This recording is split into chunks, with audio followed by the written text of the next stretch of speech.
pueda ir, pues los invitamos, pero el que no pueda ir también lo puede ver por Facebook, por YouTube, para que no se pierdan la enseñanza. Amén.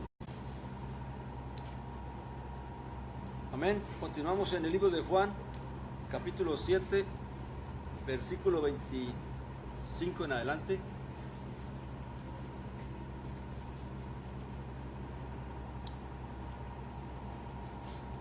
Dice así, Juan 7, 25 dice: decían entonces algunos de los de Jerusalén: ¿no es este a quien buscan para matar? Mirad, habla con libertad y nada le dicen. ¿Será posible que los gobernantes hayan reconocido que este es el Mesías, el ungido? Recordemos que ya anteriormente, cuando el Señor los encara y les dice que lo quieren matar, algunos responden que estaba loco porque decía cosas, ¿verdad? Pero aquí vemos que habían otros que sí conocían las intenciones de los líderes judíos de matar al Señor, y por lo tanto entonces estos se preguntan: bueno, ¿no es este el que está buscando para matar? ¿Cómo es que ahora públicamente está hablando? Y sabemos que lo que detenía a los líderes de los judíos para matar al Señor era el temor que ellos tenían al pueblo, o sea que no querían hacerlo abiertamente, amén, por temor al pueblo. Así que buscaban, era una ocasión propicia para hacerlo. Pero la gente se pregunta: bueno, ¿y qué pasa? ¿Por qué? ¿Será que? Y lo que llegan a concluir, y debemos recordar que estamos leyendo texto seguido cuando el Señor exhortó al pueblo de que no juzguéis por apariencia, sino juzgad con justo juicio. Amén. Y generalmente cuando uno concluye cosas sin averiguarlas bien, pues termina haciendo juicios injustos o innecesarios. Amén. Y juzgando mal. Estos hombres estaban juzgando que ¿será que ya los líderes aceptaron que este era el ungido, el Mesías? Pero eran solamente cavilaciones de ellos, tratando de entender por qué era que aún estaba allí hablando, si lo querían matar. Amén. Entonces todo lo que vamos a hablar, vamos a tener en cuenta esta exhortación del Mesías, a que aprendamos nosotros no a juzgar por la apariencia, que es uno de los errores que más cometemos. Somos muy prontos para juzgar. Amén. Somos muy prontos para concluir cosas. Amén. Porque todos nos guiamos simplemente por la apariencia de las cosas y no juzgamos con justo juicio. Quiere decir que para juzgar con justo juicio, ¿qué hay que hacer? Hay que investigar, hay que preguntar. Amén. Hay que buscar qué fue lo que realmente pasó y por qué pasó. Y no empezar a concluir cosas cuando nosotros no tenemos completamente toda la información. Amén.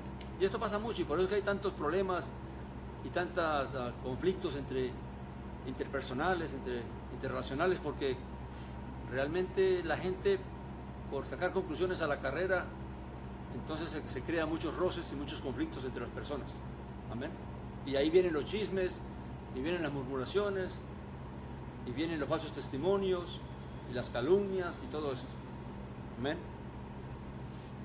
Dice el 27, porque hablando los que estaban allí cavilando estas cosas, dice: porque sabemos de dónde es, pero cuando venga el ungido, el Mesías, nadie sabrá de dónde es. Claramente, el ungido no se sabía exactamente, el pueblo sabía, la enseñanza que había dentro del judaísmo era que había un Mesías anunciado, pero de dónde vendría o quién era, realmente nadie lo sabía. Por eso era que estaba esa inquietud en ellos, o sea, realmente nadie sabe de dónde va a venir, pero a lo conocemos, dicen. ¿Ven?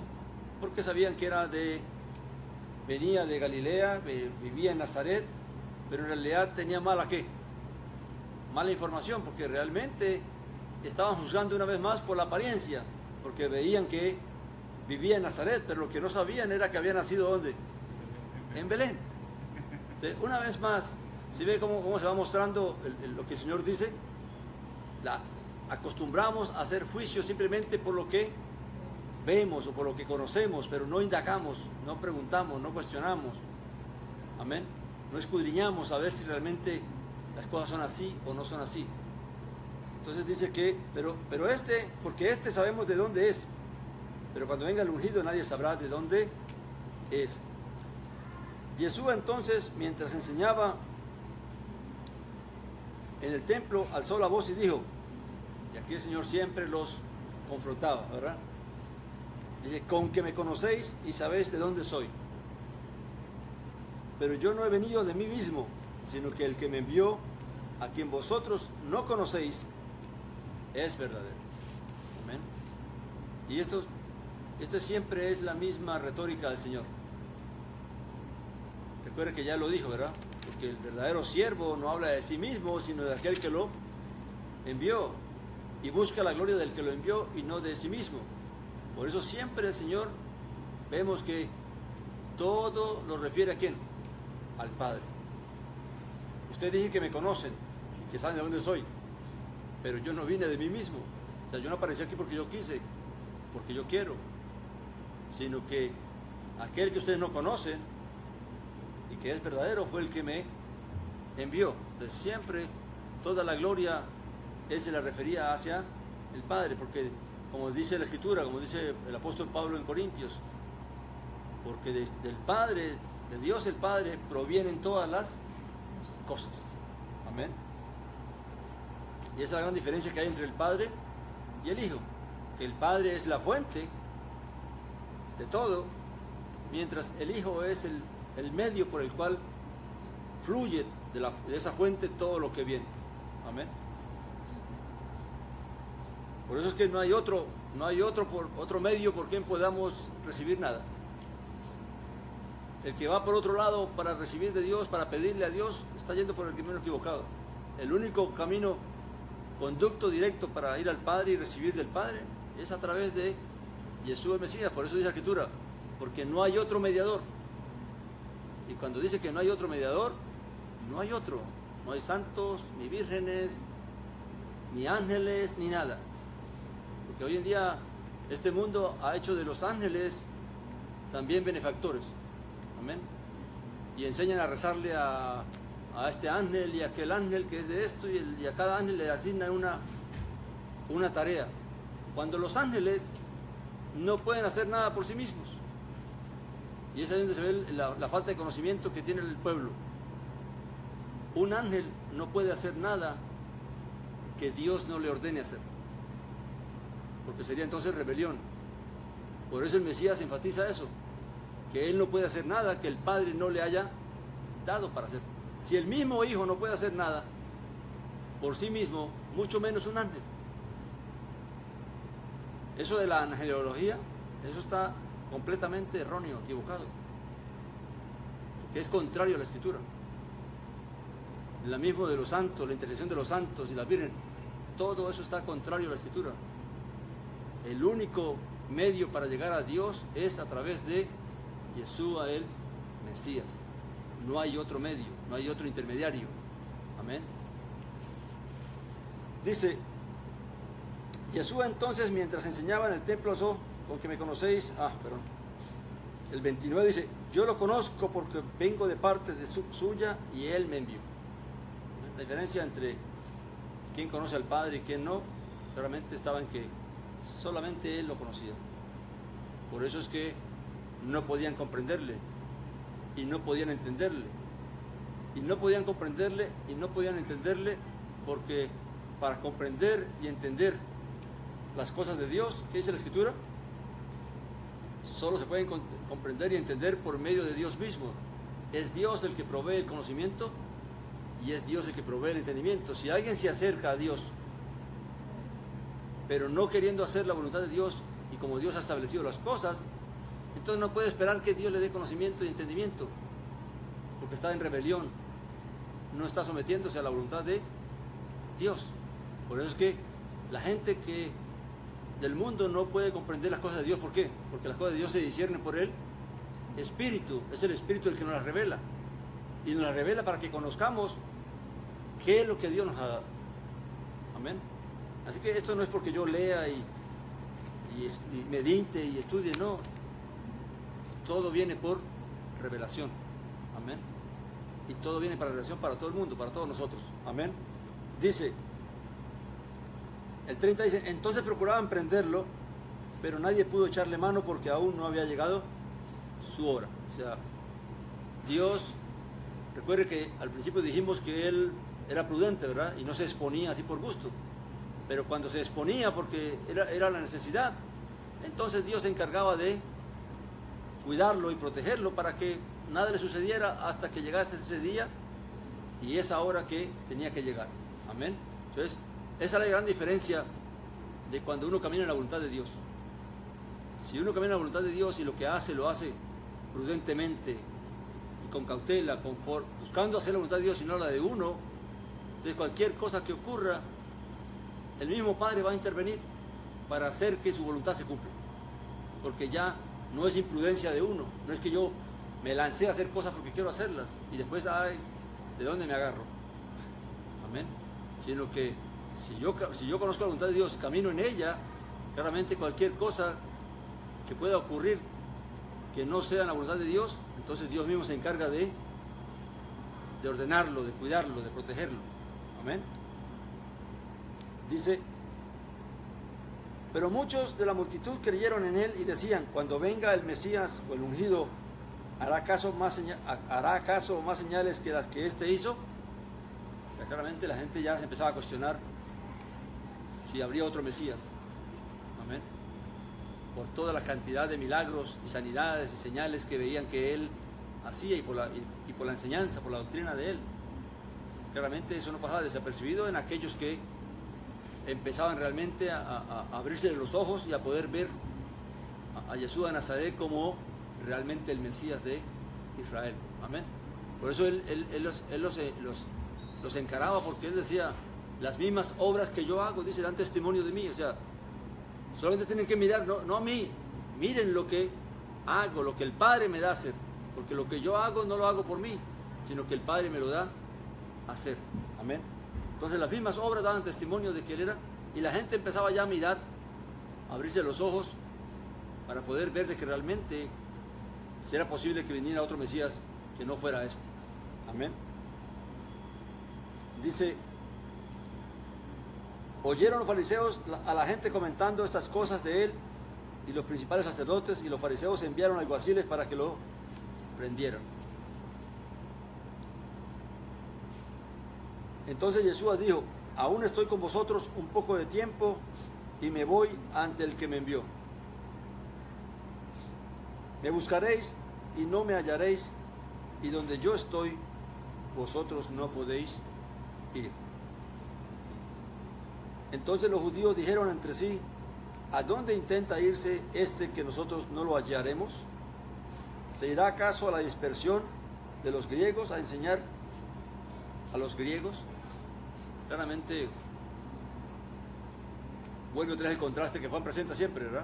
El contraste entre lo espiritual y lo terrenal. Mientras los hombres piensan en términos terrenales y pensamientos terrenales, Jesús está hablando de cosas celestiales. Y ese es el gran contraste que hay entre el hombre natural y el hombre espiritual. Amén. Que el hombre terrenal solamente habla cosas terrenales, mientras que el espiritual habla cosas celestiales. Amén. Y aquí tenemos un dato interesante de que claramente los judíos sabían de que en otros países había mucha descendencia de la casa de Israel. Amén. Y están pensando que lo que él está diciendo de que se va a ir, es que se va a ir allá a los griegos, a los que están en la dispersión. Cuando se habla de la dispersión, se habla de todos los hijos de Israel que fueron dispersados en los tiempos en que Dios dispersó el reino del norte, y donde muchos judíos del reino del sur también fueron por las naciones. Amén. Y esa dispersión es la que después llegó el mensaje traído por los discípulos. Ese mensaje sí realmente iba a llegar, pero no a través de Yeshua mismo, sino a través de sus discípulos. Por eso es que los discípulos fueron por todas las naciones buscando llevar el mensaje, la bendición a las naciones, pero también llamando a la descendencia de Israel a la a la reconciliación para con Dios. Amén. Dice, se preguntaban ellos el 36, ¿qué significa la palabra esta que dijo, me buscaréis y no me hallaréis, y a donde yo estoy vosotros no podéis ir? ¿De qué estaba hablando el Mesías aquí a ellos? No, estaba hablando acerca de la resurrección y acerca del reino. El judío, o los judíos, está hablando a aquellos que no creían en él, aquellos que buscaban matarle. Claramente ya no iban a poder buscarle más porque ya él había cumplido su obra. Y ahora donde él iba a estar, ellos nunca podrían ir.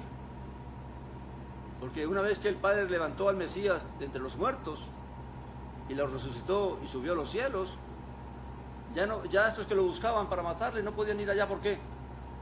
Porque estaban muertos en sus delitos y pecados, porque habían rechazado la vida, habían rechazado el perdón, la reconciliación para con Dios, y por lo tanto no iban a poder estar donde iba a estar, o donde estaba el Mesías. Nadie puede estar en el Mesías si rechazas al Mesías. Amén.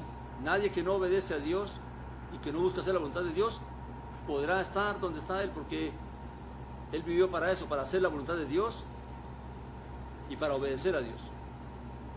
Amén. Por eso en otra ocasión, vamos a ver más adelante, que Juan nos enseña cómo el Mesías les dice, si no creéis que yo soy, les decía el Mesías, en vuestros pecados moriréis. Porque todo aquel que rechaza la gracia del Mesías está muerto en sus delitos y pecados. Porque la única forma de adquirir la vida es que Dios nos dé vida a través del Mesías, y esa vida viene a través del arrepentimiento y del deseo de hacer la voluntad de Dios y de obedecerle. Amén. Por eso que la religión no salva, y la religión no lleva a nadie, porque la religión lo que hace es que la gente entre en una forma de vida, en una cultura, en una tradición, pero muchas veces tristemente alejados de la voluntad de Dios, porque desconocen la voluntad de Dios. Amén. Porque la gente somos adoctrinados y somos enseñados en base a lo que la religión establece, pero no nos guían hacia buscar cuál es verdaderamente la voluntad de Dios y poder hacerla. Amén. Por eso es que esto no se trata de religión, se trata de ser libre, en la libertad buscar la voluntad de Dios. Amén. Luego dice en el 37, dice, en el último día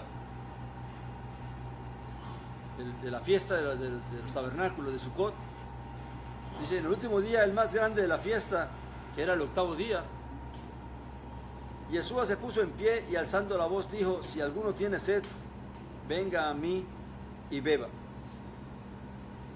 Eran 7 días de tabernáculos y un 8º día. En ese 8º día era algo especial porque era cuando generalmente en el año 7º, el año de la Shemitah, se leía la Torá a todo el pueblo. Recuerde que la Torá exigía que 3 veces al año todo varón israelita mayor de 20 años debería subir a Jerusalén a celebrar las 3 fiestas, ¿verdad? Pero cada 7 años, el 7º año, que era el año de la Shemitah, el año donde se perdonaban muchas cosas, ese año tenía que subir todo el mundo, mujeres, niños, todo el mundo, para oír la lectura de la Torá de Moisés, y se leía públicamente para que todo el pueblo escuchara. Y eso es interesante porque si usted medita en eso, quiere decir que una persona, un israelita, escuchaba cada 7 años la Torá. Y si usted ve la imagen, son los años donde el desarrollo de la persona más necesita oír la palabra. ¿Por qué? Porque a los 7 años, cuando el niño ya está ¿qué? Está capacitado para oír, para entender, ¿verdad? A los 14 años es cuando el joven está entrando en la pubertad, en el despertar de las pasiones y los deseos. Y allí vuelve a escuchar otra vez la voz de Dios. A los 21 años es cuando el hombre ya está preparándose ¿para qué? Para volar, para irse a casa, para establecer su propia vida. Y una vez más vuelve a escuchar la palabra. Y así a los 28, a los 35 años, cada 7 años los israelitas iban escuchando esa palabra. ¿Por qué? Porque era la forma como que podían guiar sus vidas en cada etapa de la vida de uno. Amén. Y escuchar el mandamiento y poder saber qué es lo que Dios ordenaba. Amén. Tristemente hoy en día se escuchan muchos sermones, pero no se escucha la palabra. Amén. Se toma un versículo y de ese versículo se hace todo un sermón, pero no se lee la Escritura. Y lo importante es que el pueblo oiga la Escritura. ¿Qué es lo que Dios dice? ¿Qué es lo que la Escritura habla? Amén. Porque la orden era que se leyera la Torá. No se da un sermón de la Torá, sino que se leía la Torá. Se leía la instrucción de Moisés para que el pueblo conociera el mandamiento, conociera la voluntad y conociera el pacto y lo que el pacto demandaba. Amén. El pacto de la ley, el pacto de la Torá. Entonces, en este último día, cuando se hacían esas cosas, es que el Señor se para en medio y dice estas palabras. Dice que el que cree, dice, si alguno tiene sed, venga a mí y beba. ¿Por qué dijo esas palabras precisamente en ese día? Porque en ese día el pueblo hacía una declaración. Había una costumbre, una tradición, que ese día se derramaba agua en el templo, el piso, para recordar. Esa agua que se derramaba tenía como propósito recordar el agua de la roca que Dios proveyó a Israel mientras estuvo errante en el desierto. Entonces, de esa manera ellos recordaban esa provisión de Dios para el pueblo. De cómo que Pablo lo explica en el libro de Corintios diciendo, y la roca que lo seguía, hablando del agua que salía de la roca, era el Mesías, ¿verdad?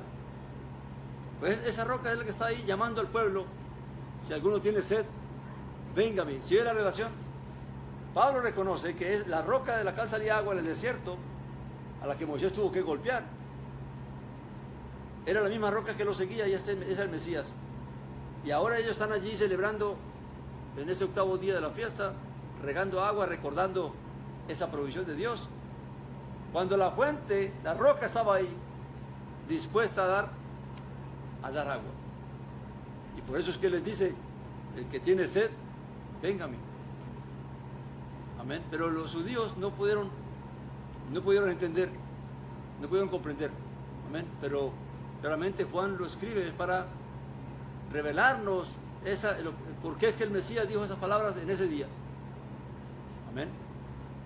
Luego dice, esto dijo acerca del Espíritu que iban a recibir los que creyeran en Él, porque todavía no había Espíritu, pues Yeshua no había sido aún glorificado. O sea, el agua que el Señor dice, tiene sed, venga a mí, el que cree en mí, como dio la Escritura, de su vientre fluirán ríos de agua vida, de su interior. A esa agua, lo que estaba haciendo referencia, según Juan nos explica, es al Espíritu Santo que iban a recibir los creyentes, los que creyeran en Él. Ahora, pero Él dice que, porque aún no había Espíritu. ¿Cómo así que no había Espíritu? Dice, porque todavía no había Espíritu, pues Yeshua no había sido aún glorificado. Recuerda que Yeshua les dijo a los discípulos, hablando del Espíritu, Él les dice que el Espíritu que está con vosotros morará en vosotros. ¿Dónde estaba el Espíritu Santo en ese momento? Sobre el Mesías. Pero los discípulos aún no habían recibido el Espíritu Santo, ni nadie lo había recibido excepto el mismo Mesías. Pero una vez cuando Él murió y resucitó, fue glorificado, entonces el Espíritu Santo fue enviado a todos los creyentes, a todos los discípulos. Amén. Pero en ese momento, hasta que Él no murió y resucitó y fue glorificado, entonces el Espíritu Santo no pudo venir a todos los que creen en Él. Amén. Y esto es importante porque mucha gente cree que el Espíritu Santo viene a cualquier persona. No, el Espíritu Santo solamente es un don dado al que cree genuinamente, al que tiene fe verdadera. Amén. No es para todo el mundo, es para los que creen de corazón. Dice el 40, y al oír estas palabras de entre la multitud decían, verdaderamente este es el profeta. Recuerde que Moisés había hablado en la Torá de que Dios levantaría un profeta como él, ¿verdad? Otros decían, este es el Mesías o el ungido, pero otros decían, ¿acaso el Mesías viene de Galilea? Y una vez más, ¿por qué decían eso? Porque juzgaban las cosas por la apariencia, porque ni siquiera indagaron dónde nació este, o dónde, sino por lo que veían, por lo que conocían, amén, a simple vista. ¿No dice la Escritura que el Mesías viene de la descendencia de David y de Betlehem, la aldea de David, o de Belén? Amén. Claramente él sí nació allá, sino que ellos desconocían las cosas. Y eso le pasa a todo aquel que realmente, en vez de indagar, en vez de preguntar, en vez de escudriñar, se conforma con lo que le dan. Y no solamente conforma con lo que le dan, sino que en base a lo que le dan, empieza a rechazar todos los demás. Porque cree que lo que le han dado ya es lo que es. Y no se ha puesto a pensar que tal vez lo han estado engañando toda la vida. Lo han engañado toda la vida. Y que lo que él cree que es, en realidad no es. Amén. Pero hay una realidad. Cada quien dará cuenta delante de Dios. Amén. Esto lo decimos para que las personas, para exhortar a la gente a no conformarse, sino que realmente pongan temor de Dios y busquen a Dios. No es que ni siquiera que le crean a uno, sino que hagan lo que la Escritura manda. Es a buscar a Dios y a pedirle a Dios y a clamarle a Dios para que sea Dios el que me muestre y me revele si estoy bien o si estoy mal, si este es el camino correcto o es el camino equivocado. Pero cuando ponemos, ¿qué dice la Escritura? Maldito el hombre que confía, ¿qué? En el hombre, y pone carne por su brazo y se aparta del Eterno. Cuando la gente pone confianza en lo que el hombre le dice y le enseña y todo eso, y no busca a Dios de corazón para preguntarle, para pedirle que le guíe, entonces claramente uno puede equivocarse, ¿amén? Y caer en maldición. Ahora, hay muchas personas que pueden pedir, pero es que yo le pido a Dios. Sí, pero le pide a Dios conforme a tu deseo y no conforme al deseo de Dios. ¿Quieres que Dios te confirme lo que tú quieres creer? ¿Quieres que Dios te lleve por donde tú quieres ir? Pero no estás buscando realmente que Dios te dé la capacidad de poder discernir si estás equivocado o no. Porque eso tiene que ser ¿de qué? Tiene que ser una necesidad íntima, genuina. Amén. Y no conformarse uno. Dice el 43, por esto surgió una división entre la gente a causa de él. O sea, la gente con esto, uno se preguntaba una cosa y otro cavilaba de otra cosa y otro decía otra cosa. Y todo esto lo que hacía era que la gente ¿qué? Estuviera dividida. Amén. Hasta el día de hoy estamos iguales. Unos creen en el pentecostalismo, otros creen en el catolicismo, otros creen en el protestantismo, y así cada uno cree lo que quiere. Amén. Unos son bautistas, otros metodistas, otros presbiterianos. ¿Y por qué estamos divididos? ¿Será que el Espíritu Santo nos divide? Entonces, ¿quién es el que nos divide? El hombre. El hombre es el que divide, no Dios. Amén. Dios nos llama a todos a buscar el conocimiento de Él. Amén. Pero nosotros ponemos ¿qué? Ponemos brazos por carne. Amén. Y nos apartamos de esa voluntad. Y exaltamos a los hombres y encumbramos a los hombres. Amén. Dice, por esto surgió una división y algunos de ellos querían prenderlo, pero nadie puso las manos sobre él. Realmente la intención estaba ahí, de querer acabar con él, de querer acabar con su vida. Así que los alguaciles fueron a los principales sacerdotes y fariseos y ellos les dijeron: ¿por qué no lo trajisteis? Los alguaciles respondieron: nunca un hombre habló así. Realmente hasta lo que lo iban a aprender, salieron sorprendidos, porque la forma de él hablar claramente era algo que era inusual. Amén.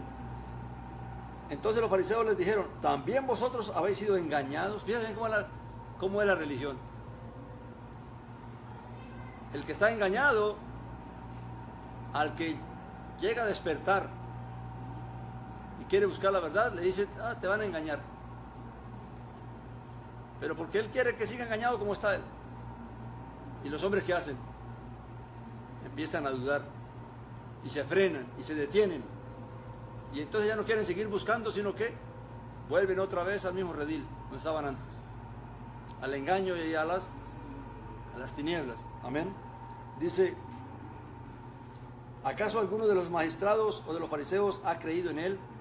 Y esto sí que es importante, porque cuando los hombres, cuando la gente da importancia a lo que los líderes dicen, sin buscar por ellos mismos discernir y buscar y pedirle a Dios qué es y qué no es, entonces nos guiamos por qué. Que es que el Papa dice, que el obispo dice, que el pastor dice, que el apóstol dice, y todos nos basamos es por lo que el liderazgo ¿qué? Va diciendo. Y entonces la gente empieza a tener temor y empieza a ver pero es que ninguno de los líderes, o ninguno de ellos cree en él, o creen en eso. Pues porque ellos no lo hacen, entonces el pueblo que sigue fiel a sus líderes, sigue fiel a los que los dirigen. Amén. Y claramente, como dice la Escritura, un ciego guía a otro ciego. Ahora, ¿qué estamos queriendo decirle a la gente? ¿Que crea en nosotros? Tampoco. Nadie puede creer en mí. Lo único que tiene que hacer es: haga lo que la Escritura le manda. Busque a Dios de corazón, clámele a Dios de corazón, pídele a Dios de corazón que lo guíe por su Santo Espíritu y le dé revelación y le dé entendimiento y le muestre el camino. Y Dios es fiel y Dios es bueno.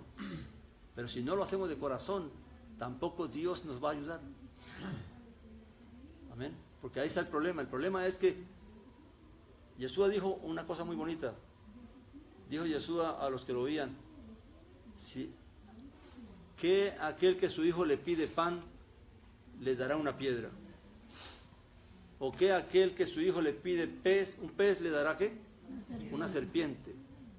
Dice: si vosotros, siendo hombres, sabéis hacer buenas obras, ¿cuánto más mi Padre hará con aquel que le pida su Santo Espíritu?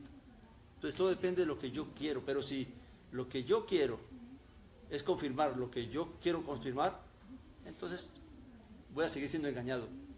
Tengo que despojarme. Para conocer la verdad y la voluntad de Dios, tengo que poner a un lado todo lo que me han dicho, todo lo que me han enseñado, y decir: Señor, yo quiero aprender de ti. Háblame, revélame, enséñame, muéstrame, ten misericordia de mí, y no me dejes ir por el camino del error. Santifícame en tu verdad, y no me dejes caer en manos de espíritu de mentira, ni de engaño, ni de confusión, ni de error. Y Dios te va a librar, Dios te va a guiar, Dios te va a ayudar, porque Dios a nadie va a dejar ¿qué? Avergonzado. Amén.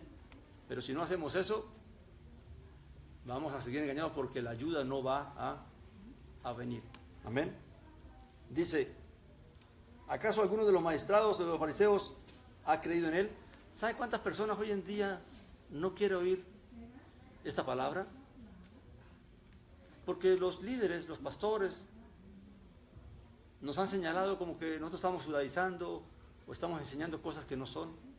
Y la gente, en vez de hacer como hacían en la Escritura, al que cuestionaba, que le decían: ven y ve, ven y selecciónate por ti mismo si es verdad o es mentira lo que están diciendo. Pero la gente, ¿qué está haciendo? Está juzgando por la apariencia y por lo que le han dicho, pero no quiere darse la oportunidad de buscar la verdad. Amén. Dice: Pero esta gente que no conoce la ley es maldita. Amén. Ahora, no conocían la ley era porque no recibían la enseñanza de ellos. Y por eso de cierta manera los maldecían. Amén. Porque no se sometían a ellos. Y estaban expuestos a vivir como ellos quisieran. Pero fue a la gente a la quien Dios le abrió el corazón, el entendimiento, porque sí quisieron hacer la voluntad de Dios. Amén. Dice Nicodemo, el que antes había ido a él y era uno de ellos, les dice, ¿juzga acaso nuestra ley al hombre sin que primero lo oiga y conozca qué hizo? Respondieron y le dijeron, ¿acaso eres tú también de Galilea? Escudriña y verás que de Galilea no surge ningún profeta. Amén. Y con esto también callaron a Nicodemo. Amén. Aunque Nicodemo ya estaba inquietado por el Señor, porque también había meditado en cómo era posible que un hombre hiciera todos estos milagros y Dios no estaba con él. Pero aún así, cuando él quiso defenderlo, como le faltaba revelación y conocimiento, pues no pudo realmente hablar con autoridad, porque le faltaba eso. Amén. Y tenía que también él mismo ser probado. A veces estaba dispuesto a seguir creyendo en Dios, o se sometía a lo que la ley establecía, a lo que el liderazgo establecía. Amén. Y es aquí donde Dios prueba el corazón de cada uno. O estamos dispuestos a creerle y tomar el riesgo y llevar sobre nosotros la responsabilidad de ser catalogados de rebeldes o de soberbios o de